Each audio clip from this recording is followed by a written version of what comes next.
ফিলিস্তিনের গাজায় ইসরায়েলি আগ্রাসনের বিরুদ্ধে দেশে দেশে চলছে প্রতিবাদ। এবার সেই আন্দোলনে সংহতি জানিয়েছে ইউরোপীয় ইউনিয়নের শতাধিক কর্মী। বুধবার বেলজিয়ামের রাজধানী ব্রাসেলসে ইইউ কমিশনের পার্লামেন্টের সামনে প্রতিবাদ সমাবেশে ডাক দেয়া হয়। আন্দোলনকারীরা বলেন, গেল ৭ অক্টোবর থেকে গাজায় একতরফাভাবে হামলা চালিয়ে আন্তর্জাতিক আইন লঙ্ঘন করেই চলেছে ইসরায়েল।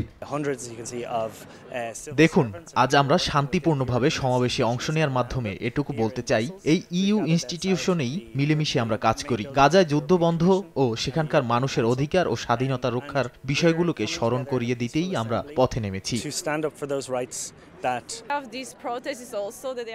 কোনো দেশ বা রাজনৈতিক দলের পক্ষ হয়ে আমরা আজ সমাবেশে অংশ নেইনি। আমরা নিরপেক্ষতা বজায় রেখে ইইউর মূল্যবোধকে সামনে রেখেই ফিলিস্তিনের শান্তিকামী মানুষের উপর হামলার প্রতিবাদ জানাতে এসেছি। 1, 2, 3 ঢাকায় জমি জিতে নিন 100% ক্যাশব্যাক সহ 20 কোটি টাকার পুরস্কার।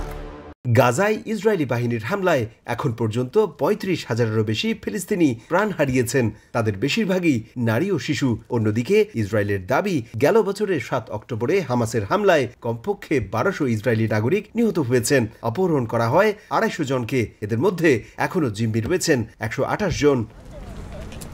জার্মানি থেকে বিটু বড়ুয়া, সময় সংবাদ।